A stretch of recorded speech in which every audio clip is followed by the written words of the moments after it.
Kupikir menikah dengannya adalah hidup bahagia. Tapi ternyata aku malah menikahi seluruh beban utang dan cemoohan dari keluarga besarnya yang tak tahu diri. Sebelum kita mulai lebih lanjut, yuk, tekan tombol suka, serta tombol subscribe agar tidak ketinggalan kisah menarik lainnya. Dan jangan lupa absen asal kota Bapak Ibu di kolom komentar. Semoga rezeki kita semua dilancarkan, kesehatan kita diberkahi, dan keluarga kita selalu harmonis dalam lindungannya. Amin. Aku ingat sekali, hari itu bukan hanya bapak mertua yang pergi, tapi juga seluruh martabat keluarga ini ikut dikuburkan. Kepergiannya yang mendadak membawa keheningan yang menyesakan, bukan hanya duka, tapi juga kecemasan yang dingin. Kami semua berdiri di depan pusara, air mata yang tumpah terasa mahal karena aku tahu, setelah ini, air mata yang lebih deras akan tumpah karena alasan yang jauh lebih pahit, uang. Awalnya, mereka adalah keluarga yang hidupnya seperti di dongeng. Bapak mertua punya perusahaan tekstil besar. Mobil mewah berjejer di garasi, liburan ke luar negeri itu rutinitas, dan piring di meja makan selalu dihiasi masakan mahal. Kami tinggal di rumah besar ini, seolah tak ada hari esok untuk ditakutkan. Bahkan aku, menantu yang masuk ke keluarga ini dengan latar belakang biasa saja, sempat merasa seperti ratu, meski hanya ratu tanpa mahkota yang selalu diam dan mengangguk. Tapi siapa sangka, di balik tawa dan kemewahan itu, ada lubang besar yang menganga. Setelah 7 hari tahlilan, pengacara datang membawa berkas yang tebalnya seperti bantal. Isinya bukan warisan emas berlian, melainkan berita buruk yang menjatuhkan rahang satu keluarga. Perusahaan tekstil bapak bangkrut total. Saham-saham yang selama ini mereka banggakan, ludes, hangus, tak bersisa. Ternyata, selama ini bapak hanya sibuk menutupi borok dengan utang, memakai harta sebagai topeng agar tetap terlihat gagah di mata orang. Mertuaku, ibu, langsung lemas. 3 adik iparku, si sulung yang baru lulus tapi gaya hidupnya sudah sultan, si tengah yang kerjanya cuma selfie dan punya pacar yang aneh, serta si bungsu yang masih kuliah dengan biaya selangit. Semua terdiam, tatapan mereka kosong seperti boneka yang kehabisan baterai. Hanya tinggal satu aset yang tersisa dari semua kemegahan itu, rumah ini. Rumah besar yang sekarang terasa sempit dan pengap karena menyimpan terlalu banyak kebohongan. Di tengah kekacauan itu, suamiku adalah satu-satunya orang yang tidak terkejut, tapi paling tertekan. Jauh sebelum bapak meninggal, suamiku sudah sering mendengar bisik-bisik soal kerugian perusahaan. Dia sudah mencium bau busuk ini dari lama. Tapi dia diam, menghormati bapak dan sibuk membangun karirnya sendiri sebagai seorang pegawai di perusahaan logistik yang gajinya, ya ampun, cuma cukup untuk kami berdua, itu pun pas-pasan. Saat itulah aku menyadari, gelar, hama, yang kusematkan pada keluarga ini bukan sekadar julukan, tapi sebuah takdir. Tiba-tiba, semua mata tertuju pada suamiku. Mereka tidak lagi melihatnya sebagai anak laki-laki yang bekerja jauh dari perusahaan keluarga. Mereka melihatnya sebagai dompet yang bisa dibuka kapan saja. Suamiku berubah status, dari anak yang mandiri, menjadi ATM berjalan yang wajib menghidupi seluruh keluarga, termasuk ibunya yang baru saja kehilangan tahta dan 3 adiknya yang kehilangan arah. Kondisi ini ibarat kapal mewah yang tenggelam, tapi cuma menyisakan 1 skoci kecil. Dan di skoci itu, ada 6 orang yang berebut tempat, padahal dayungnya cuma 1, dipegang suamiku. Aku cuma bisa melihat pemandangan ini dengan hati yang mencelos. Rasanya ingin sekali aku menarik tangan suamiku, membawanya kabur dari rumah besar yang berubah jadi penjara ini. Awalnya, ibu mertua masih berusaha menunjukkan taringnya sebagai nyonya rumah. Dia masih meminta ini itu, mencoba bersikap seolah keadaan baik-baik saja, berharap keajaiban datang dan mengembalikan kekayaan mereka. Dia lupa, uang kas di rekeningnya sudah seperti saldo di kartu tol, habis tak bersisa. Permintaannya hanya disambut wajah kaku suamiku, yang kini harus memutar otak membagi gaji UMR-nya untuk 6 mulut dewasa. Lucunya, adik-adik ipar juga tidak sadar diri. Mereka masih nongkrong di kafe, masih ingin membeli barang-barang branded, dan sibuk merengek pada suamiku seolah dia punya pohon uang di belakang rumah. Si bungsu, dengan polosnya, meminta suamiku melunasi biaya kuliahnya yang selangit, tanpa tahu bahwa uang kas suamiku sudah lebih tipis daripada kulit bawang. Ya Tuhan, aku ingin tertawa keras melihat betapa tidak relasinya mereka dengan kenyataan.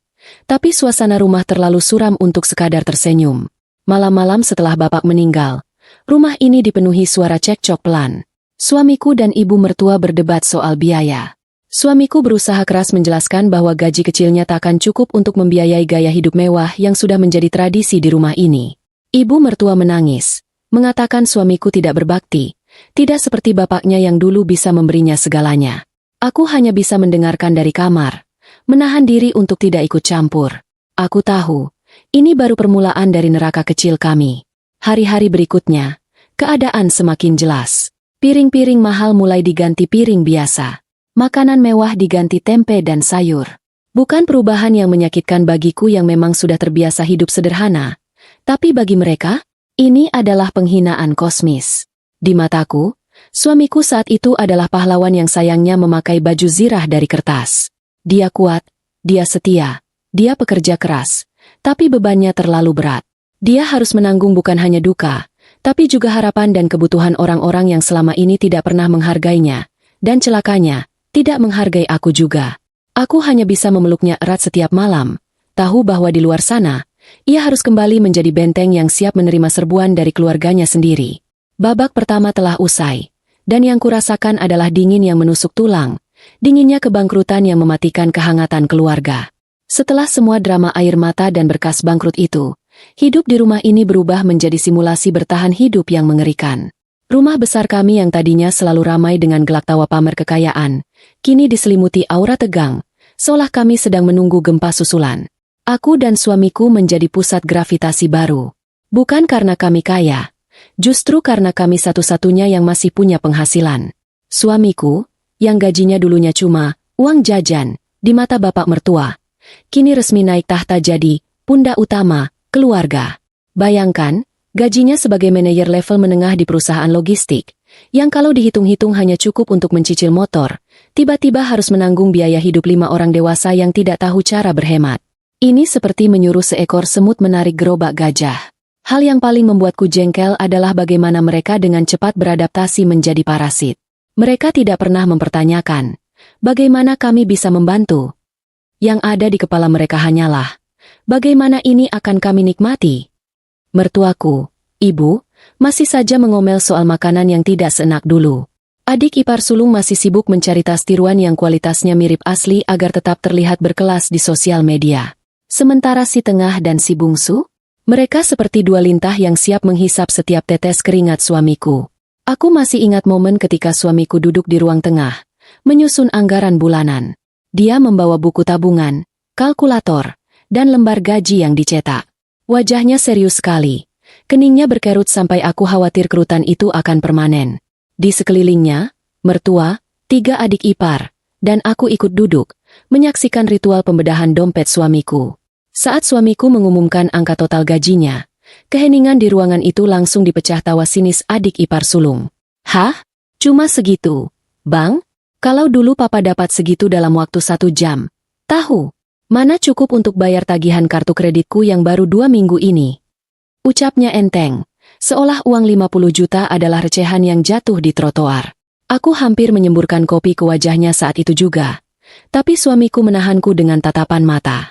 Suamiku tetap tenang. Ia mengambil napas panjang. Ini yang kita punya. Jadi, kita harus buat skala prioritas. Kata suamiku, suaranya berusaha keras terdengar tegas. Tentu saja, skala prioritas mereka berbeda jauh dari skala prioritas waras. Prioritas utama mertua adalah membayar cicilan arisan berlian yang dulu ia ikuti. Prioritas adik ipar sulung adalah perpanjangan sewa apartemennya yang kini ia tinggali gratis, tapi tetap harus dibayar sewanya loh.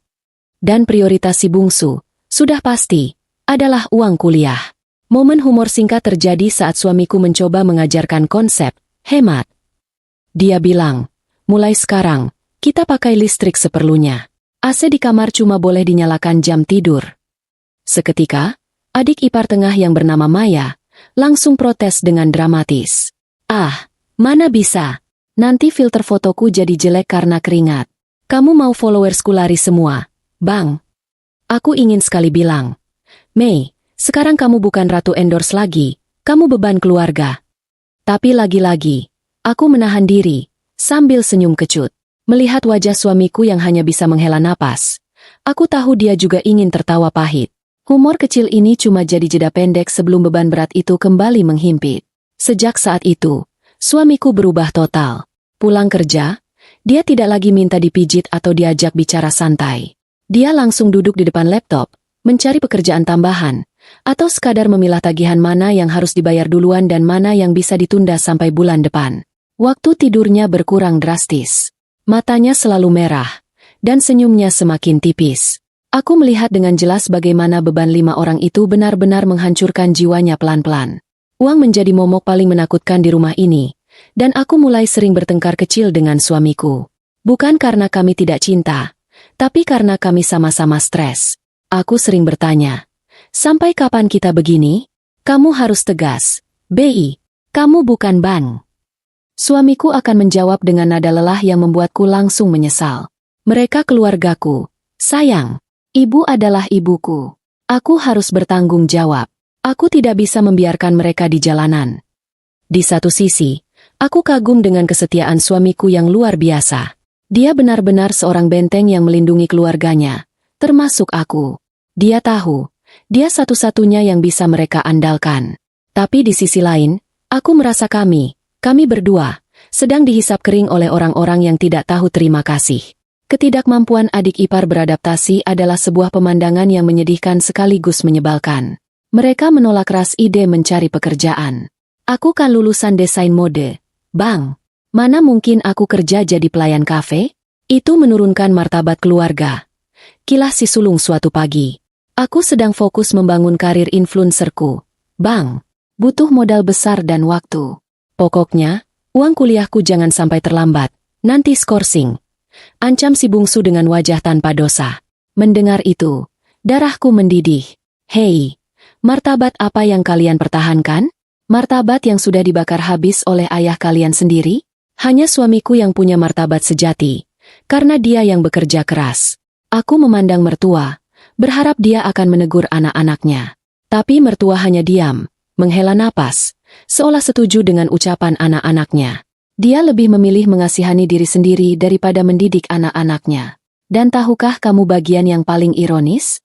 Setelah semua uang suamiku disalurkan ke berbagai pos, kebutuhan mendesak, mereka, sisanya tinggal remahan. Seringkali, kami harus menunda membayar tagihan listrik atau air demi membelikan adik bungsu buku kuliah yang harganya selangit. Satu waktu, aku pernah iseng menanyakan sisa uang gajiku sendiri pada suamiku.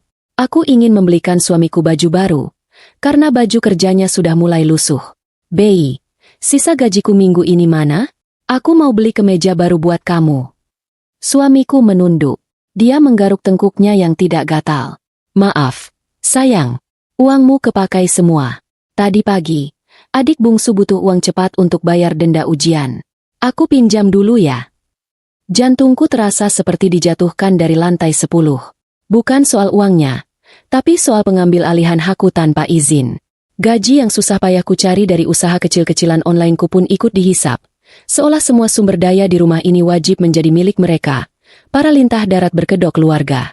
Aku merasa dirampok di rumahku sendiri, dan perampoknya adalah orang-orang yang tinggal di kamar sebelah. Malam itu, kami bertengkar hebat, pertengkaran yang paling menyakitkan yang pernah kami alami. Aku mengeluarkan semua kekesalan yang kutahan sejak bapak mertua meninggal. Aku bilang, aku capek, BI, aku bukan bank, dan aku bukan Bunda Teresa. Kamu harus pilih, kamu mau hidup sama aku dan punya masa depan, atau kamu mau tenggelam bersama mereka. Suamiku menangis. Dia tidak membentak, tidak menyalahkan. Dia hanya menangis. Aku minta maaf. Sayang, aku janji, ini yang terakhir. Aku akan bicara keras pada mereka besok. Air mata suamiku benar-benar meluluhkan amarahku. Aku tahu, dia melakukan ini bukan karena bodoh, tapi karena rasa tanggung jawabnya terlalu besar. Dia tidak punya pilihan, karena kalau dia lepas tangan, keluarganya benar-benar akan hancur. Aku memeluknya, sambil diam-diam menyimpan janji dalam hati. Aku akan menunggumu, BI. Aku akan bertahan di benteng ini, sampai kita bisa keluar bersama. Babak kedua ini mengajarkanku satu hal. Cinta sejati diuji bukan dengan kemewahan, tapi dengan kemiskinan dan ketidakadilan. Dan saat ini, kami sedang diuji oleh keduanya. Beban suamiku semakin berat. Dan sebentar lagi, beban itu akan bergeser, dan jatuh sepenuhnya ke pundakku, di babak yang paling membuatku merasa tak punya harga diri. Sejak suamiku resmi jadi sumber uang tunggal, otomatis statusku di rumah ikut berubah total, dari menantu menjadi pembantu multifungsi. Aku tidak pernah keberatan dengan pekerjaan rumah. Sejak kecil, aku terbiasa serba mandiri. Tapi di rumah mewah yang kini miskin ini, pekerjaan rumahnya jauh lebih banyak, sementara penghuninya justru makin malas bergerak. Di rumah ini, ada 5 orang dewasa yang tangannya mendadak lumpuh total, kecuali saat memegang sendok atau ponsel. Mertuaku, ibu, merasa statusnya sebagai mantan, nyonya besar, tidak pantas jika harus menyentuh sapu atau panci. Adik ipar sulung, katanya, tangannya terlalu mulus untuk mencuci piring. Si tengah dan si bungsu? Mereka sibuk sekali scrolling media sosial dan menganggap piring kotor itu akan membersihkan diri sendiri secara ajaib. Jadi, setiap pagi, rutinitas baruku dimulai sebelum matahari terbit. Aku sudah harus ada di dapur, menyiapkan sarapan seadanya dari sisa uang belanja yang dipangkas habis. Setelah itu, mencuci piring setumpuk yang ditinggalkan semalam, menyapu, mengepel lantai marmer rumah yang luasnya seperti lapangan futsal, hingga mencuci pakaian 6 orang. Aku bahkan yakin, aku menyentuh pakaian dalam mereka lebih sering daripada mereka menyentuh kain lap. Ada satu momen yang cukup lucu, atau lebih tepatnya menyedihkan, yang kuingat. Suatu sore, aku sedang mengepel lantai ruang tamu. Adik ipar tengah lewat, membawa segelas air dingin. Dia melihatku, mengernyitkan dahi, lalu tanpa permisi, dia melompati ember pelku dan air di gelasnya tumpah sedikit di lantai yang baru saja kugelap. Dia cuma bilang, "Aduh, maaf ya." Lantainya licin. Lalu melanjutkan jalannya tanpa merasa bersalah sedikit pun. Aku cuma bisa memandangi genangan air itu. Berpikir, ya Tuhan, bahkan air kotor ini punya martabat lebih dariku saat ini. Pekerjaan rumah tangga yang kulakukan tanpa henti itu, ironisnya, sama sekali tidak membuatku dihormati. Justru sebaliknya. Mereka menganggap itu adalah kewajibanku karena aku hanya istri dari anak mereka dan tidak punya pekerjaan kantoran yang keren. Puncak penghinaan itu terjadi di meja makan, yang tadinya tempat kehangatan, kini berubah jadi panggung sandiwara kejam. Kami sedang makan malam, suamiku baru pulang kerja, wajahnya tampak lelah, ketika tiba-tiba mertua membuka suara. Aku perhatikan, kamu ini di rumah cuma diam saja, ya? Kerja di rumah saja apa gunanya? Tanya mertua dengan nada sinis, sambil menunjukku dengan sumpit. Aku terdiam sejenak, menatapnya. Apa gunanya? Mungkin ibu lupa siapa yang mencuci piring yang sekarang ibu pegang. Sebelum aku sempat menjawab, adik ipar sulung menimpali dengan suara keras. Iya, Kak, mending kamu cari kerja lagi, biar abang tidak pusing sendirian. Jadi sekretaris di mana, Kek? Setidaknya ada tambahan. Seolah semua pekerjaan rumah yang kulakukan ini tidak ada harganya, tidak dihitung sebagai kerja. Aku merasa seperti robot yang tidak terlihat. Suamiku langsung meletakkan sendoknya. Rahangnya mengeras. Tapi sebelum dia sempat bicara, mertua mengeluarkan kata-kata yang menembus jantungku.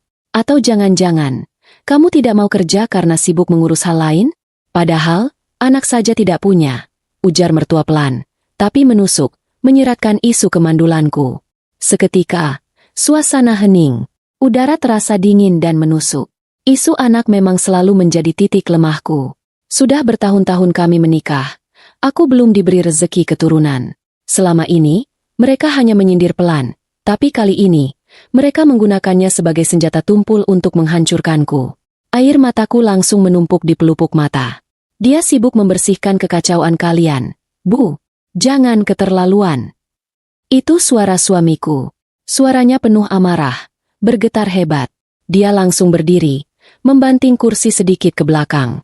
Aku tahu, ia benar-benar marah. Dia adalah bentengku, dan dia selalu siap melindungiku, bahkan dari ibunya sendiri. Perdebatan sengit pun tak terhindarkan. Suamiku mulai menghitung satu persatu apa saja yang kukerjakan di rumah itu. Dari cucian hingga masakan, dari kebun kecil hingga mengurus tagihan yang ia serahkan padaku. Mertua tetap membela diri, mengatakan itu adalah tugas istri. Adik-adik ipar berbisik-bisik, menertawakan betapa lemahnya suamiku karena membela istri yang mandul. Aku berusaha menenangkan suamiku, meski hatiku remuk. Aku menarik tangannya pelan. Sudah, Bei, tidak apa-apa. Aku baik-baik saja. Padahal, aku tidak baik-baik saja. Aku hanya tidak ingin suamiku, yang sudah sangat lelah menanggung beban ekonomi, harus menambah beban emosi. Setelah pertengkaran itu, suamiku menarikku ke kamar. Dia memelukku erat, meminta maaf berkali-kali atas kekejaman keluarganya. Aku hanya bisa menangis di dadanya. Aku tahu, Cinta kami kuat. Tapi rumah ini sudah menjadi tempat yang paling tidak aman untuk kami berdua. Tapi, tahukah kamu bagian humor kecil yang kuambil dari penderitaan ini? Setelah malam itu, adik ipar sulung yang tadinya anti kerja, akhirnya tergerak mencari pekerjaan. Bukan karena dia sadar, tapi karena dia kehabisan uang untuk membeli kuota internet. Dia melamar sebagai penjaga toko pakaian, dan tentu saja, dia mengeluh setiap hari. Bayangkan, Kak, aku harus berdiri 8 jam. Kaki ini rasanya mau copot. Rengeknya padaku. Aku hanya tersenyum sambil mencuci kain pel. Selamat datang di dunia nyata. Adikku, setidaknya kamu dibayar. Aku bahkan tidak dapat ucapan terima kasih. Humor itu membantu aku bertahan, memberiku jeda kecil dari rasa sakit hati yang terus-menerus. Meskipun begitu, hinaan tentang kemandulan itu terus berulang, menjadi senjata favorit mereka. Setiap kali suamiku menolak permintaan uang mereka akan melirikku dengan sinis dan mengatakan, "Ya wajar saja dia pelit, hartanya cuma untuk berdua. Tidak ada anak yang harus dibiayai." Aku tahu, ini adalah harga yang harus kubayar karena mencintai laki-laki yang punya keluarga parasit. Aku tetap bertahan, diam-diam mengumpulkan kekuatan dan kesabaran, karena aku percaya, benteng sekuat apapun, pasti akan roboh jika dipukul terus-menerus. Dan saat benteng suamiku roboh, aku harus siap menjadi sandaran, sekaligus penyelamat, untuk rencana pelarian kami dari neraka ini. Setiap kali aku pikir penderitaanku sudah mencapai puncak, ternyata ada lantai neraka yang baru. Setelah isu finansial dan drama penghinaan pekerjaan rumah, masalah baru datang, kali ini mengancam satu-satunya atap yang kami miliki, sertifikat rumah ini.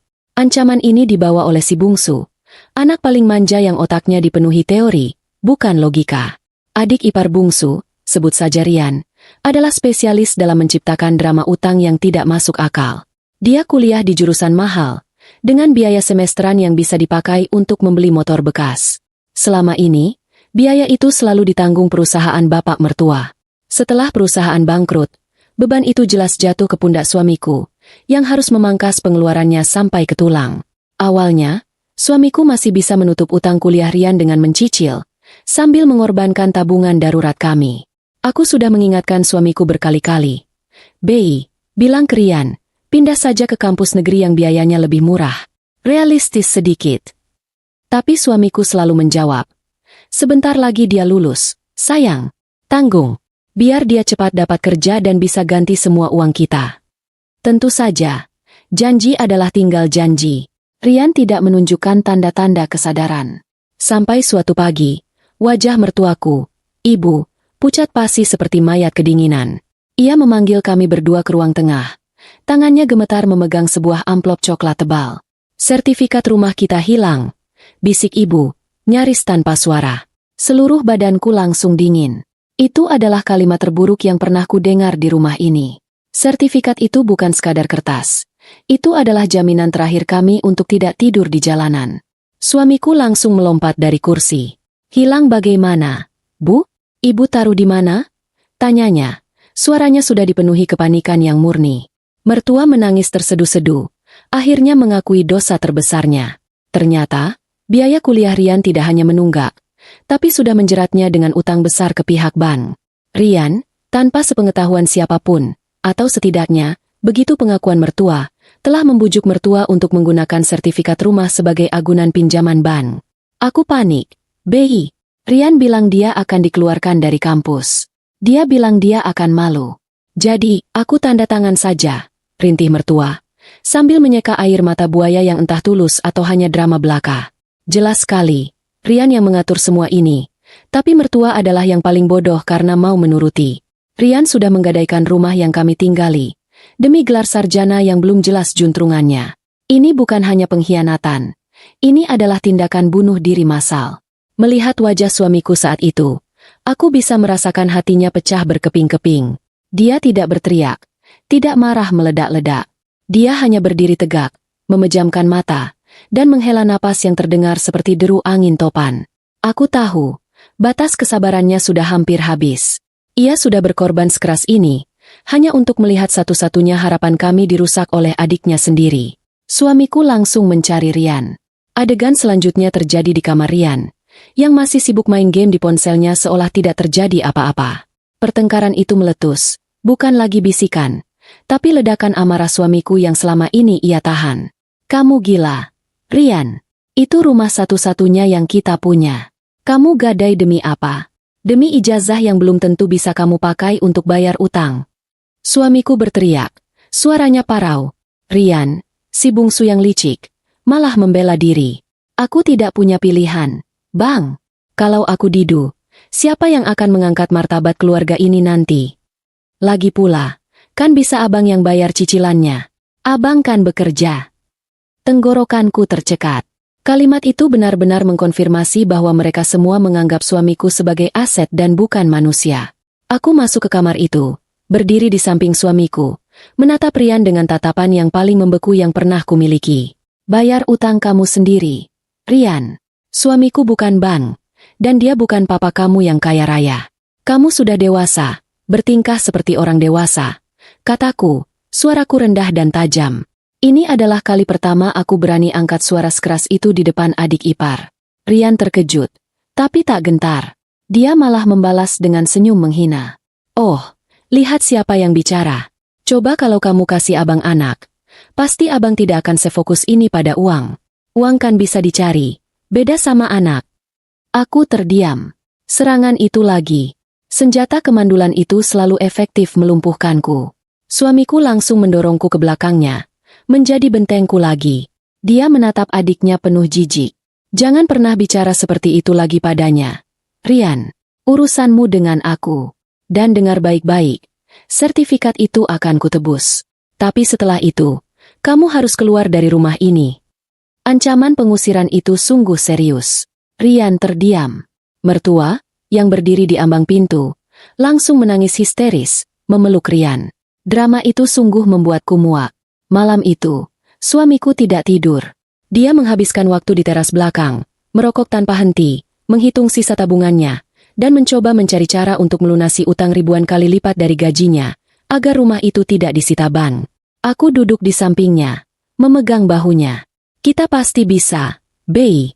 Kita jual saja mobil tua kita, ya? Kita bayar utang itu, lalu kita kabur dari sini.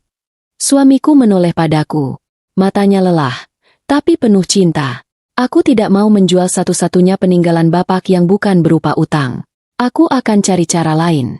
Aku tidak akan biarkan kamu kehilangan rumah, sayang. Aku tahu, dia melakukan ini bukan untuk keluarganya, tapi untuk menjaga harga dirinya dan melindungi aku. Dia tahu, rumah adalah harta yang paling penting bagi kami yang tidak punya keturunan. Rumah adalah istana kami. Jeda humor, sedikit gelap, muncul ketika aku melihat adik ipar sulung, yang katanya sudah bekerja, memposting keluhan di media sosial. Dia mengeluh gaji bulan pertamanya habis untuk membayar iuran parkir dan makan siang. Di kolom komentar, Rian membalas, makanya, jadi sarjana. Biar dapat kerja yang gajinya bisa nutupin utangku, dong. Aku hanya bisa geleng-geleng kepala. Mereka ini bukan bersaudara, tapi tim penghancur finansial yang kompak. Momen sertifikat yang digadaikan itu benar-benar menjadi titik balik yang menghancurkan kepercayaan suamiku sepenuhnya. Ia sudah berusaha menjadi anak dan kakak yang baik, tapi balasan yang ia terima adalah pengkhianatan yang mengancam tempat tinggal kami. Aku tahu, setelah ini, pertengkaran antara kami dan keluarga besarnya tidak akan lagi menjadi bisikan, tapi akan meletus setiap hari. Suamiku, si benteng yang kukuh, akhirnya mulai retak. Beban finansial, pengkhianatan sertifikat rumah, ditambah hinaan tak berkesudahan pada aku, istrinya, adalah racun yang merusak jiwanya. Setelah tahu rumah kami digadaikan demi utang Rian, ia tidak lagi bersikap sabar dan tenang. Ia berubah menjadi singa yang siap menerkam siapa saja yang mengusik sarangnya. Dulu, kami hanya bertengkar pelan di kamar. Sekarang, ruang tengah adalah arena pertarungan verbal kami sehari-hari. Semua berawal dari hal-hal kecil, sepele, tapi dipicu oleh frustrasi yang menumpuk selama berbulan-bulan. Contohnya, soal makanan. Aku berusaha keras membuat masakan enak dengan anggaran super minim. Suatu siang, aku masak ayam opor sisa kemarin, tapi kuahnya kental dan enak. Adik ipar sulung mencicipi sedikit, lalu langsung mendorong piringnya dengan ekspresi jijik. Kenapa sih masakannya selalu begini terus? Dulu mama selalu pesan catering dari hotel bintang 5. Aku bosan, Kak. Keluhnya sambil menatapku dengan mata malas. Aku sudah siap menjawab dengan nada sabar.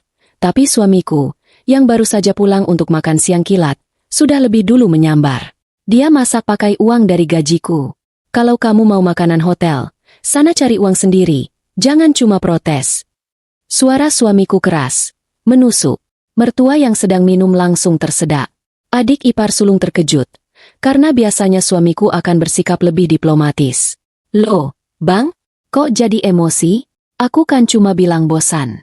Lagi pula, dia kan cuma di rumah, memang tugasnya masak.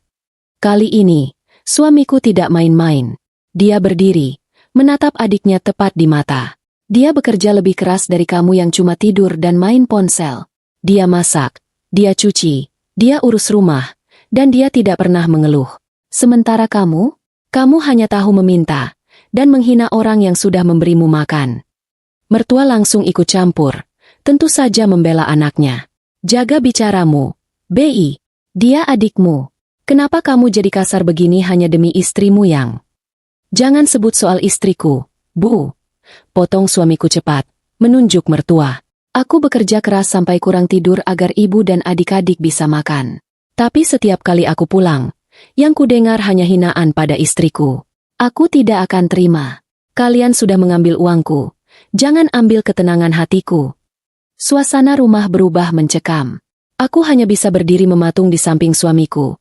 Air mata sudah kering karena terlalu sering dihina. Aku melihat suamiku benar-benar menjadi benteng, melindungi aku dari api neraka yang diciptakan keluarganya sendiri. Rasanya sakit, tapi di waktu yang sama, aku merasakan cinta yang begitu besar dan pengorbanan yang tak ternilai. Setelah pertengkaran besar pertama itu, suasana rumah pecah total. Tidak ada lagi keharmonisan palsu.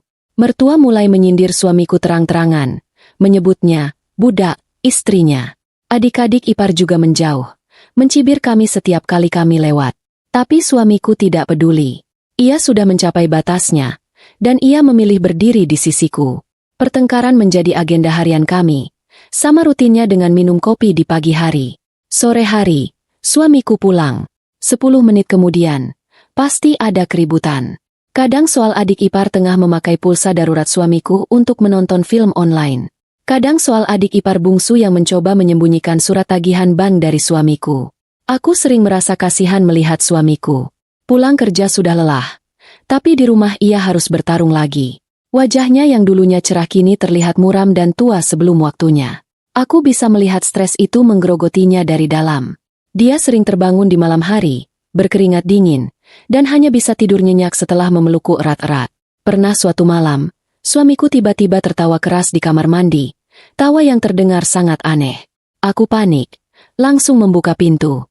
Aku melihat dia sedang berdiri di depan cermin, menertawakan dirinya sendiri.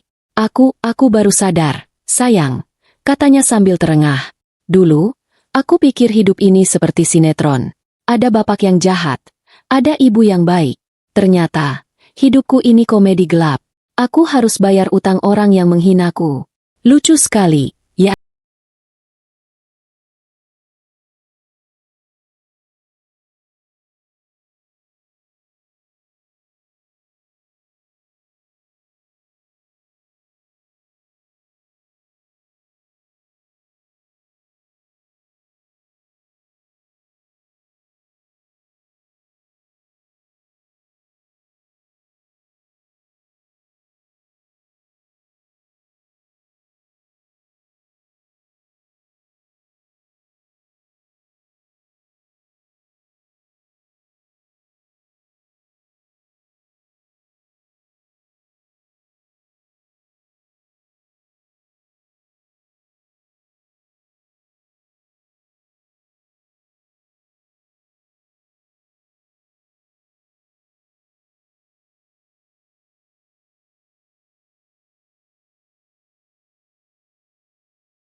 Aku mendekatinya, memegang pipinya.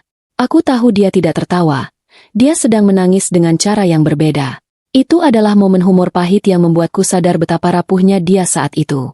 Aku memeluknya, dan dia menangis di bahuku. Aku akan tahan, sayang. Demi kamu, aku tidak akan membiarkan mereka menyentuhmu. Keputusannya untuk menjadi bentengku benar-benar mengisolasi kami berdua dari keluarga besarnya. Kami makan terpisah di kamar, mengunci pintu saat tidur, dan hanya berbicara seperlunya dengan yang lain. Kami menjadi seperti dua pulau di lautan rumah besar yang penuh dengan hiu. Di tengah semua kekacauan ini, aku tahu kami harus keluar. Stres suamiku sudah mencapai batas yang berbahaya. Aku tahu, jika ia terus-menerus bertengkar dan menanggung beban ini, ia akan jatuh sakit. Kami harus punya rencana. Rencana yang sangat rahasia, tanpa melibatkan satupun anggota keluarga parasit itu. Maka, di malam-malam yang sunyi, di bawah selimut yang hangat, kami mulai menyusun rencana pelarian kami. Kami mulai menabung secara sembunyi-sembunyi dari sisa uang belanja yang sengaja aku sisihkan sedikit-sedikit, dan dari gajiku yang kini ia kembalikan padaku untuk disimpan. Kami punya target, membeli rumah kecil, seburuk apapun, yang penting jauh dari sini. Kami tahu, langkah pertama adalah yang paling sulit. Kami harus mencari cara agar tabungan kecil kami ini bisa berubah menjadi uang muka rumah. Kami harus bergerak cepat, sebelum Rian benar-benar membuat rumah ini disita bank, atau sebelum suamiku benar-benar tumbang karena tekanan. Sayangnya, rencana pelarian yang kami susun dengan penuh harapan itu, sudah dibaca oleh mata-mata terdekat. Kami tidak tahu bahwa ada seseorang di rumah ini yang ternyata lebih licik dan lebih kejam daripada yang kami duga. Pengkhianatan terbesar ternyata sedang dipersiapkan oleh orang yang paling kami cintai dan percayai di antara adik-adiknya. Terkadang, musuh terbesar kita bukanlah orang asing, melainkan orang yang tidur satu atap dan berbagi darah yang sama. Setelah suamiku resmi menyatakan perang dingin dengan keluarganya, kami fokus penuh pada rencana pelarian, membeli rumah kecil di pinggiran kota. Itu adalah satu-satunya harapan kami agar suamiku tidak gila dan aku bisa hidup tenang. Setiap sen uang yang kami simpan terasa berharga seperti emas. Aku menyisihkan uang belanja, suamiku mengambil pekerjaan sampingan, kami bahkan menjual beberapa barang pribadi yang tidak terlalu penting secara diam-diam. Setelah hampir 1 tahun menahan napas di neraka ini, tabungan kami sudah mencapai jumlah yang cukup untuk uang muka sebuah rumah sederhana. Saat kami sedang mencari-cari rumah, adik ipar tengah, Maya, tiba-tiba mendekat. Anehnya, dia bersikap manis, tidak lagi sinis seperti biasanya. Dia mulai memuji masakanku dan bahkan menawarkan diri untuk membantu mencuci piring, meskipun hanya sekali dan piringnya langsung pecah. Aku sudah curiga, tapi suamiku, dengan hati yang terlalu polos, menganggap Maya akhirnya sadar diri. Aku dengar kalian mau pindah ya, Bang? Bagus deh. Kalian harus hidup mandiri, katanya suatu sore, saat suamiku sedang sibuk melihat iklan rumah di laptop. Dia duduk di sebelah suamiku. Sok akrab. Aku punya kenalan properti yang bagus banget. Bang, pacarnya teman baikku. Mereka punya proyek perumahan baru, harganya miring, dan prosesnya cepat. Bujuk Maya. Matanya berbinar-binar seperti sales properti. Suamiku tampak tertarik. Kami memang butuh proses cepat, karena bank sudah mulai mengirim surat peringatan serius soal sertifikat yang digadaikan Rian. Aku sudah merasakan firasat buruk, tapi suamiku, yang masih membawa naluri melindungi adiknya, berkata, baguslah kalau ada jalan cepat. Setidaknya Maya mau membantu. Ya, suamiku memang terlalu baik. Kepercayaan suamiku pada adiknya adalah kelemahan terbesar kami. Kami pun bertemu dengan pacar Maya, sebut saja Dion. Orangnya rapi, bicaranya meyakinkan, dan ia menunjukkan banyak brosur rumah yang terlihat menjanjikan. Dion bilang, kalau kami transfer uang muka sekarang, dia bisa langsung mengamankan unit yang kami inginkan, bahkan bisa mengurus cicilan bank tanpa ribet. Uang muka itu adalah hasil keringat kami selama setahun, nyawa kami.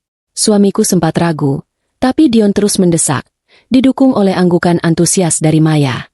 Cepat, Bang, unitnya terbatas. Mumpung harganya murah. Malam itu, setelah berdoa panjang, suamiku mengambil keputusan. Dia percaya pada adiknya. Dia percaya pada Dion.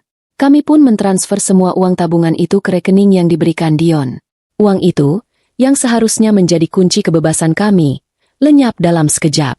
Seminggu berlalu, janji Dion untuk mengurus berkas tidak pernah terpenuhi. Teleponnya sulit dihubungi, Dan setiap kali suamiku menanyakan kabar, jawabannya selalu sama. Sedang diproses, tunggu saja. Kecurigaan berubah menjadi kepanikan. Suamiku mulai mendatangi kantor properti yang dicantumkan Dion di brosur. Ternyata, kantor itu fiktif. Kami ke alamat proyek perumahan. Ternyata itu hanya tanah kosong yang ditumbuhi ilalang. Saat itulah kebenaran pahit menghantam kami sekeras batu. Dion, pacar adik ipar tengah, Maya, sudah membawa kabur semua uang muka kami. Dan yang paling menghancurkan, Maya tahu, bahkan mungkin, dia yang merencanakan semua ini. Ketika suamiku mengkonfrontasi Maya, ia menyangkal dengan wajah datar. Aku tidak tahu apa-apa. Bang, aku juga ditipu Dion. Dia pacar yang jahat. Namun, mata Maya tidak bisa berbohong. Ada sedikit senyum kemenangan yang coba ia sembunyikan di sudut bibirnya. Dia sengaja melakukan ini, mungkin karena dendam, atau mungkin karena dia takut kami pindah dan tidak ada lagi yang menanggung biaya hidup mereka. Dia menghancurkan satu-satunya kesempatan kami untuk hidup terpisah, hanya agar suamiku tetap berada di rumah itu sebagai ATM berjalan mereka. Aku tidak bisa menahan diri lagi. Aku menampar Maya di depan semua orang. Itu adalah puncak amarahku. Suamiku tidak mencegahku. Dia hanya berdiri di sana, diam, dengan tatapan kosong yang paling menyedihkan. Kamu iblis. Kamu adik kandungnya sendiri. Bagaimana bisa kamu setega ini? Teriakku, suaraku pecah. Mertua, yang menyaksikan adegan itu, bukannya membela kami, malah membela Maya. Sudah, jangan menyalahkan anakku. Mungkin uangmu memang tidak berkah, makanya hilang. Mendengar kalimat itu, suamiku langsung ambruk ke lantai. Bukan karena aku menampar Maya, tapi karena pengkhianatan itu terlalu besar, terlalu menyakitkan, dan tidak ada satupun yang peduli. Uang bisa dicari, tapi kepercayaan yang hancur itu tidak akan pernah kembali. Malam itu, aku hanya bisa melihat suamiku meringkuk di kasur, tubuhnya menggigil.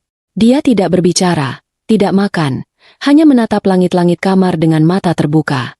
Aku tahu, pengkhianatan Maya jauh lebih menyakitkan daripada penghinaan mertua. Itu adalah tikaman dari belakang oleh orang yang seharusnya ia lindungi. Kami kehilangan segalanya.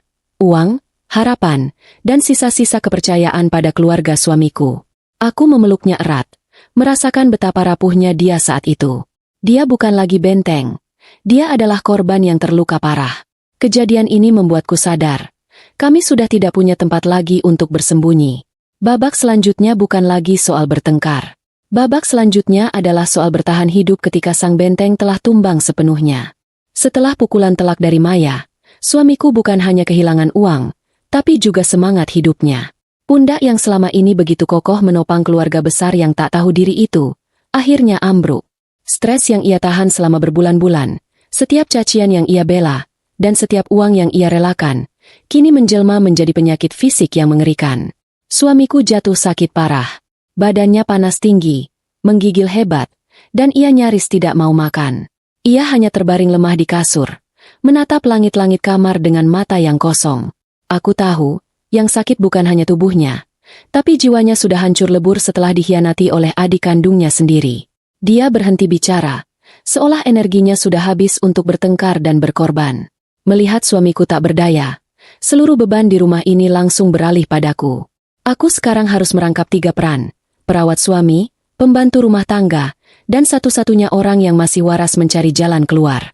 Pekerjaan rumah yang dulu sudah berat, kini terasa berkali-kali lipat karena aku harus sering meninggalkan sapu dan pel demi mengompres demam suamiku. Di tengah kekacauan itu, mertua dan adik-adik ipar tidak menunjukkan simpati sedikit pun. Mereka justru melihat sakitnya suamiku sebagai alasan untuk mengeluh lebih keras. Makanannya tidak enak, dingin, dan rumah kotor sekali. Suami kamu sakit, tapi bukan berarti kamu bisa bermalas-malasan, kan? Sindir mertua suatu pagi, sambil menatapku dengan mata jijik. Aku hanya bisa menelan ludah. Bagaimana aku bisa memasak makanan enak, sementara semua uang kami lenyap karena anak kesayangannya? Aku memaksakan diriku tersenyum tipis dan menjawab, "Maaf, Bu. Saya akan bersihkan secepatnya." Pemandangan paling menyakitkan adalah melihat adik-adik ipar datang ke kamar suamiku, bukan untuk memberi semangat, melainkan untuk menyalahkan aku. "Abang sakit pasti karena terlalu banyak dengar keluhanmu, Kak," kata adik ipar sulung dengan nada menghakimi. "Coba kalau kamu lebih nurut, abang pasti sehat." Lagi pula, dia sakit begini kan jadi tidak bisa bayar utangku. Aku ingin sekali berteriak, betapa piciknya kalian. Suamiku sakit karena kalian menguras tenaganya, merampas uangnya, dan menghancurkan mimpinya. Tapi aku menahan diri. Aku tidak bisa bertengkar. Aku harus hemat energi untuk merawat suamiku. Aku harus jadi tiang, karena bentengku sudah roboh. Aku hanya tersenyum dingin dan bilang, tolong tinggalkan abang sendirian. Dia butuh istirahat. Momen humor, yang sangat gelap, muncul saat mertua meminta aku untuk mencari dukun, atau orang pintar, untuk menyembuhkan suamiku. Pasti suamimu kena santet dari saingan bisnis papanya dulu. Coba cari yang bisa mengusir roh jahat. Desak mertua. Aku hanya bisa berpikir, ya Tuhan, santet apa? Santet yang namanya stres ekonomi dan pengkhianatan adik kandung?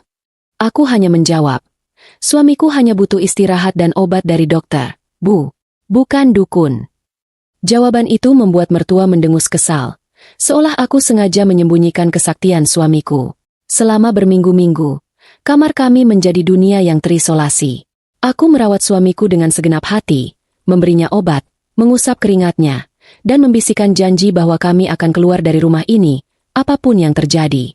Aku tidur di sofa di sebelah tempat tidurnya, selalu siaga. Perlahan, suamiku mulai pulih, tapi ia tidak kembali menjadi dirinya yang dulu. Ia menjadi lebih pendiam, matanya kehilangan kilau. Ia masih mencintaiku, itu pasti. Ia masih memegang tanganku erat-erat, seolah aku satu-satunya jangkar yang ia miliki. Tapi kini, dia adalah benteng yang rusak, yang harus aku topang agar tidak jatuh. Aku tahu, kami tidak punya waktu lagi untuk meratapi nasib. Kami harus segera bangkit dan menyusun rencana baru. Kami harus pindah, entah bagaimana caranya, sebelum kemarahan dan kekejaman keluarga ini benar-benar membunuh suamiku. Aku mulai menjual perhiasan imitasi yang kubeli dulu, mengumpulkan uang receh, dan menghubungi kenalan lama, mencari peluang pinjaman yang sangat kecil. Di tengah perjuangan kami untuk bangkit dari kehancuran ini, nasib menunjukkan tangannya. Tiba-tiba, pusat kekejaman di rumah ini, mertuaku, ibu, jatuh sakit. Bukan sakit biasa, tapi sakit parah yang membuatnya terbaring tak berdaya. Aku tahu, babak kami sudah selesai, dan panggung sekarang beralih ke karma yang datang tanpa diundang. Ternyata, karma itu nyata, dan dia datang dengan ambulans. Setelah semua drama keuangan, utang yang digadaikan, dan penghinaan yang tak henti-henti, giliran mertuaku, ibu, yang kini terbaring tak berdaya. Penyakitnya datang mendadak, serius, dan membuatnya membutuhkan perawatan total di rumah. Aku melihatnya, dan dalam hati aku hanya bisa berpikir, ya Tuhan, roda itu berputar, dan dia menabrak ibu mertua. Ironi terbesar di rumah ini adalah, orang yang paling kejam padaku, kini membutuhkan aku lebih dari siapapun. Mertuaku, yang selama ini selalu menganggapku mandul dan pembantu tak berguna, kini hanya bisa bergantung padaku untuk semua kebutuhannya, mulai dari makan, mandi, bahkan ke kamar mandi. Adik-adik ipar yang lain? Mereka menghilang seperti hantu saat ada pekerjaan kotor yang harus dilakukan. Aku masih ingat hari pertama mertua pulang dari rumah sakit. Bau obat-obatan dan disinfektan langsung memenuhi rumah besar itu. Mertua ditempatkan di kamar utama. Adik ipar sulung hanya melongok dari pintu, lalu mundur dengan alasan, aku tidak tahan bau orang sakit, nanti aku tertular. Adik ipar tengah, Maya, sibuk video call dengan teman-temannya, berpura-pura tidak mendengar. Dan Rian, si bungsu, sedang sibuk melarikan diri dari telepon penagih utang. Maka, di ambang pintu kamar mertua, aku kembali mengambil peran baruku, perawat berhati malaikat, atau setidaknya, perawat yang sangat sabar. Suamiku sudah kembali bekerja, ia harus mencari uang mati-matian untuk membayar utang rumah dan biaya obat mertua yang mahal. Dia memandangku dengan mata penuh rasa bersalah. Sayang, kamu tidak harus melakukannya. Kita bisa sewa perawat dari luar, bisik suamiku. Aku menggeleng. Kita tidak punya uang untuk perawat. Bei, dan lihatlah, tidak ada orang lain di rumah ini yang peduli. Aku akan lakukan, demi ketenangan hatiku sendiri. Ya, aku melakukannya bukan karena aku cinta buta pada mertua, tapi karena aku ingin tidur nyenyak di malam hari tanpa rasa bersalah. Aku tidak mau karma buruk kembali menghantam suamiku. Dan, aku juga ingin menunjukkan pada mereka semua, siapa yang punya kemuliaan hati yang sesungguhnya. Rutinitasku sekarang sungguh gila. Aku bangun lebih pagi untuk membuat sarapan seadanya, menyiapkan bekal suamiku, membersihkan rumah, lalu seharian penuh aku habiskan di kamar mertua. Aku menyuapinya bubur, membersihkan tempat tidur, bahkan membantu mengganti pakaiannya. Pekerjaan ini sangat melelahkan, secara fisik dan mental. Aku yang dulunya dihina kotor, kini harus membersihkan kotoran mereka. Momen yang membuatku hampir tertawa, sekaligus miris, adalah saat aku menyuapi mertua. Mertua selalu mengeluh. Kenapa buburnya tawar sekali? Dulu kalau aku sakit, papamu selalu belikan bubur ayam spesial yang pakai telur puyuh emas. Aku hanya mendengarkan sambil tersenyum tipis. Bubur tawar ini lebih mahal daripada bubur telur emasnya. Bu, karena dibeli dari sisa gaji suamiku setelah dibayarkan utang anakmu. Humor ini yang menyelamatkanku dari depresi. Suatu sore, aku sedang memijat kaki mertua yang pegal. Mertua menatapku lama sekali. Tatapannya berbeda. Tidak ada lagi sinisme dan kebencian. Hanya ada kelemahan dan keputusasaan. Kenapa kamu melakukan ini? Tanyanya pelan, suaranya serak. Setelah semua yang kukatakan padamu, kenapa kamu masih mau merawatku? Aku berhenti memijat. Aku menatap matanya. Dan di sana, aku menemukan sedikit kejujuran yang langka. Aku melakukannya karena aku istri dari anak ibu, Bei. Dan aku melakukannya karena ini adalah rumah kami. Kalau ibu sehat, rumah ini akan lebih tenang. Itu saja. Aku tidak mau terdengar sok suci. Aku hanya ingin terdengar jujur. Mertua terdiam. Tapi dia kembali mengeluarkan senjata favoritnya. Meski kali ini lebih lirih. Kalau saja kamu punya anak, pasti aku lebih bahagia. Mungkin Tuhan menghukumku karena aku tidak bersyukur punya menantu sebaik kamu, tapi tidak diberi cucu. Meskipun kalimat itu menyakitkan, anehnya kali ini aku tidak marah. Aku sudah kebal. Aku hanya memegang tangannya. Anak atau tidak, aku akan tetap di sini merawat ibu. Karena suamiku mencintai ibu, dan aku mencintai suamiku. Pernyataan itu seolah memukul mertua telak. Setelah itu, dia tidak pernah lagi menyinggung soal kemandulan. Bahkan, kadang dia mencoba berterima kasih dengan susah payah. Adik-adik ipar yang lain? Mereka masih menjadi hama, hanya hama yang lebih cemas. Mereka cemas kalau mertua meninggal. Siapa yang akan menjadi tameng mereka dari suamiku? Mereka cemas siapa yang akan mencarikan uang untuk mereka. Mereka hanya datang sebentar, menanyakan warisan, padahal warisannya cuma utang, lalu pergi lagi. Satu waktu, aku pernah meminta adik ipar sulung untuk menjaga ibu sebentar, karena aku harus membeli obat. Adik ipar sulung mengangguk. Ketika aku kembali 1 jam kemudian, ia sedang tertidur pulas di sofa, sementara ibu mertua sudah kedinginan karena selimutnya jatuh ke lantai dan ia tidak bisa mengambilnya. Aku hanya menghela napas panjang. Mereka benar-benar tidak bisa diandalkan. Berbulan-bulan aku menjalankan peran ganda ini. Aku menjadi jembatan antara suamiku dan ibunya yang sakit. Aku menyampaikan pesan, membujuk mertua untuk minum obat, dan meredakan ketegangan di antara mereka. Aku merasa sangat lelah. Badanku kurus, tapi hatiku perlahan-lahan mengeras dan menjadi kebal. Aku tahu, kesabaranku ini adalah investasi. Investasi untuk kebebasan kami. Setiap hari aku merawatnya, aku semakin yakin bahwa setelah ini semua selesai, aku tidak punya utang batin lagi pada keluarga ini. Aku sudah memberikan segalanya. Uang, tenaga, dan hati. Kondisi mertua bukannya membaik, malah semakin memburuk. Dokter sudah angkat tangan. Malam-malam terakhir di rumah itu terasa sangat panjang. Aku dan suamiku bergantian menjaganya. Adik-adik ipar hanya datang sebentar, menangis drama sebentar, lalu pergi lagi. Mereka mungkin takut melihat kematian dari dekat. Hingga satu malam yang sunyi, di kamar utama, mertua memanggilku.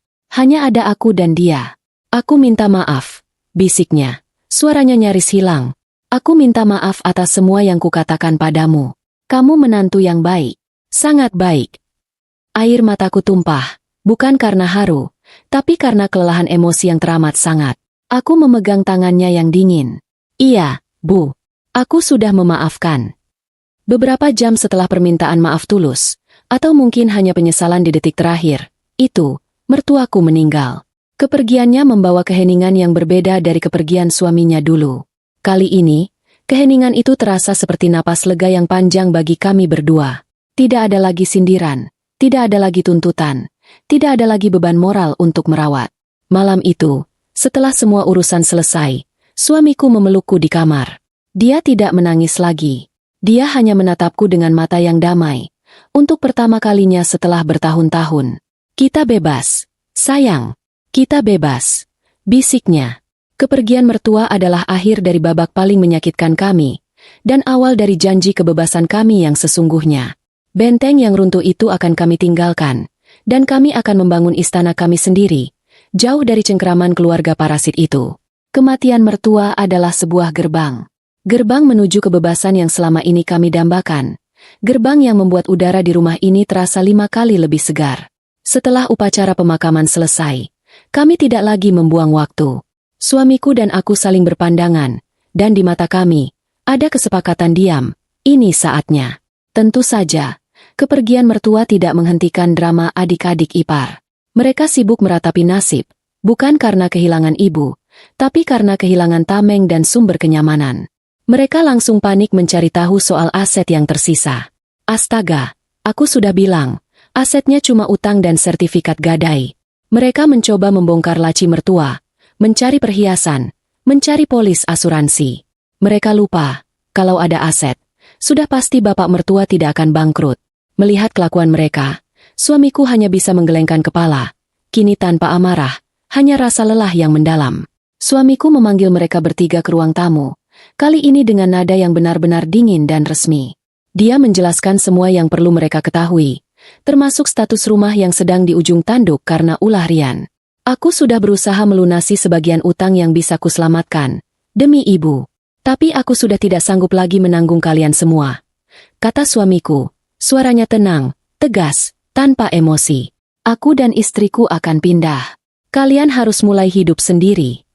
Reaksi mereka? Tentu saja histeris. Tapi histeris yang berbasis ego, bukan kesedihan. Pindah? Abang mau meninggalkan kami? Lalu kami makan apa? Siapa yang bayar kuliahku? Teriak Rian, si bungsu yang licik itu. Kamu tega membiarkan kami tinggal di rumah yang digadaikan ini, Bang? Kamu mau kami jadi gelandangan? Timpal Maya, si pengkhianat. Dan yang paling lucu, adik ipar sulung menangis sambil memegang kemeja suamiku. Kamu kan anak sulung, Bang. Tanggung jawabmu pada keluarga. Kalau kamu pergi, martabat keluarga ini mau ditaruh di mana? Aku hampir menyela. Martabat? Martabat kalian sudah lama dijual untuk beli kuota internet, Mas. Tapi suamiku menahan tanganku dan menjawab adiknya dengan sebuah kalimat yang menusuk. Martabatku ada pada usahaku, bukan pada kekayaan yang sudah hancur. Aku sudah menanggung kalian berbulan-bulan. Sekarang giliran kalian yang bertanggung jawab atas hidup kalian sendiri. Suamiku tidak meminta izin. Dia mengumumkan keputusan. Dalam waktu seminggu, kami harus pergi. Kami sudah menyewa sebuah kontrakan kecil di pinggiran kota. Letaknya jauh sekali, sengaja agar mereka tidak bisa melacak atau datang tiba-tiba. Uang muka kontrakan itu kami dapat dari menjual beberapa barang elektronik lama kami dan sisa tabungan receh yang aku kumpulkan selama merawat mertua. Momen humor muncul saat proses pengepakan. Aku hanya mengemas barang-barang kami berdua. Adik-adik ipar melihatku. Kak, kamu tidak mau packing barangku juga? Barang-barangku banyak, loh. Pinta Maya dengan wajah memelas. Aku menatapnya sambil melipat selimut lusuhku. Aku hanya mengepak barangku. Mei, aku bukan lagi pembantumu. Tugas packing itu sama seperti tugas mencari uang. Harus dilakukan sendiri. Raut wajah Maya langsung cemberut. Dan dia kembali sibuk dengan ponselnya. Aku hanya bisa tersenyum puas. Itu adalah salah satu kemenangan kecil yang kuraih. Hari kepindahan kami adalah hari yang emosional. Tapi anehnya, penuh ketenangan. Kami tidak punya banyak barang. Satu mobil pick-up kecil sudah cukup memuat semua barang-barang berharga kami. Ketika kami melangkah keluar dari pintu rumah besar itu, rumah yang menjadi penjara dan medan perang kami, aku merasakan beban bertahun-tahun langsung terlepas dari bahuku. Aku menoleh ke belakang, melihat rumah itu untuk terakhir kalinya. Di teras, adik-adik ipar berdiri, menatap kami dengan tatapan penuh kebencian dan keputusasaan. Mereka tidak mengucapkan selamat tinggal, mereka mengucapkan kutukan. Kamu akan menyesal pergi dari sini, Bang. Kamu akan kesulitan, ancam Rian. Suamiku hanya tersenyum tipis. Senyum pertama yang benar-benar jujur yang kulihat darinya sejak lama. Dia menggenggam tanganku erat, seolah menyalurkan seluruh kekuatannya kepadaku. Aku tidak akan menyesal. Karena kesulitan terbesarku sudah kulewati di dalam rumah ini, jawab suamiku. Lalu ia menarikku masuk ke mobil. Perjalanan ke kontrakan baru kami terasa seperti perjalanan menuju surga. Kami menyanyi lagu-lagu lama, kami tertawa. Kami bahkan sempat berhenti di pinggir jalan hanya untuk membeli es kelapa muda dan menikmatinya tanpa takut ada yang minta jatah. Itu adalah kebahagiaan sederhana yang kami rindukan. Aku memandang suamiku. Wajahnya yang lelah sudah mulai berseri lagi. Kontrakan kami sangat kecil. Jauh lebih kecil dari kamar tidur kami dulu. Dapur sempit, kamar mandi seadanya, dan dindingnya pun tipis. Tapi bagi kami, itu adalah istana. Itu adalah tempat di mana kami bisa mencuci piring, dan piring itu adalah milik kami sendiri. Itu adalah tempat di mana kami bisa tidur tanpa khawatir ada yang datang meminta uang. Malam pertama kami di rumah baru adalah malam yang paling damai dalam hidup kami. Kami makan malam sederhana, nasi, telur dadar, dan sambal terasi, lalu duduk di lantai, bersandar di dinding. Suamiku memelukku dan berbisik, "Terima kasih, sayang. Terima kasih sudah bertahan bersamaku. Kamu pahlawanku." Aku menangis, tapi ini adalah air mata bahagia.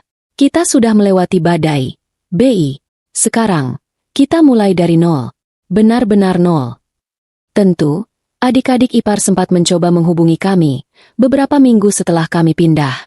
Mereka mencoba meminta uang, beralasan rumah itu benar-benar akan disita bank, dan mereka kelaparan. Tapi suamiku sudah berubah. Dia tidak marah. Dia hanya membalas pesan mereka dengan singkat dan padat. "Kalian sudah dewasa. Belajarlah bertanggung jawab. Kalian tidak lagi bisa bergantung padaku." Keputusan untuk meninggalkan mereka bukan keputusan mudah. Tapi itu adalah keputusan yang menyelamatkan pernikahan dan kewarasan suamiku. Kami membiarkan mereka menghadapi konsekuensi dari perbuatan mereka sendiri. Kami membiarkan mereka merasakan pahitnya hidup yang harus dicari, bukan diminta.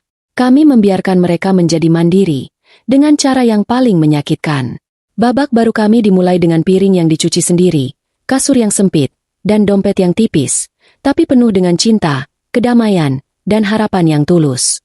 Kami tidak lagi takut pada tagihan, karena tagihan itu adalah milik kami, dan kami sanggup membayarnya. Kami tidak lagi takut pada cemoohan, karena tidak ada lagi yang bisa mencemooh kami. Kebebasan itu, rasanya mahal, tapi sungguh tak ternilai harganya. 7 tahun. 7 tahun sudah kami tinggalkan neraka besar itu. Dan tahukah kamu rasanya? Rasanya seperti bangun dari mimpi buruk yang sangat panjang, lalu menemukan dirimu berada di sebuah pagi yang cerah, ditemani secangkir kopi hangat. Kehidupan kami sekarang, meskipun jauh dari kata mewah menurut standar dunia, adalah kemewahan yang tak ternilai harganya bagi aku dan suamiku. Kami menyebutnya kemewahan ketenangan. Kontrakan kecil di pinggiran kota itu hanya bertahan 2 tahun, tapi ia menjadi saksi bisu kebangkitan kami. Di sana, suamiku menemukan kembali dirinya. Dia tidak lagi pemarah atau mudah tersinggung. Energi yang dulu ia habiskan untuk membela dan memberi, kini ia salurkan sepenuhnya untuk karir dan masa depan kami. Aku melihatnya bertumbuh, bukan lagi sebagai ATM berjalan, tapi sebagai pemimpin sejati dalam keluarga kecil kami. Lucunya, yang paling sulit kami hilangkan adalah kebiasaan mengunci pintu kamar rapat-rapat saat malam tiba. Bahkan di kontrakan, dan kini di rumah kecil kami sendiri, refleks mengunci pintu itu masih ada. Aku sering tertawa sendiri. Untuk apa kita takut, Bei? Hama itu sudah jauh, dan kalaupun ada yang datang, itu pasti kurir paket, bukan adik ipar yang menagih uang kuliah. Humor kecil ini selalu menjadi pengingat betapa absurdnya masa lalu kami. Setelah 2 tahun, berkat kerja keras dan kenaikan jabatan suamiku, kami berhasil membeli rumah kami sendiri. Bukan rumah mewah besar seperti yang digadaikan Rian, tapi rumah mungil tipe 36 di klaster sederhana. Sertifikatnya bersih, atas nama kami berdua, dan dinding-dindingnya tidak menyimpan bisikan penghinaan, hanya tawa kami. Aku sering membandingkan keadaan dulu dan sekarang. Dulu, aku harus memasak untuk 6 orang dengan bahan seadanya dan cemoohan sebagai bayarannya. Sekarang, aku memasak hanya untuk suamiku, apapun yang ku mau. Kalau aku ingin makan tempe dan sambal, kami makan tempe dan sambal dengan nikmat. Kalau aku sedang ingin mencoba resep baru, suamiku adalah penilai paling jujur dan paling lembut. Pernah suatu akhir pekan, suamiku mengajakku piknik di halaman belakang rumah kami yang seukuran karpet. Dia menggelar tikar, membawa teko teh hangat, Dan kami duduk di sana, memandang kebun kecil yang aku tanam sendiri, kebun yang dulu selalu dicemooh mertua. Suamiku menggenggam tanganku. Kamu ingat dulu, sayang? Kita bahkan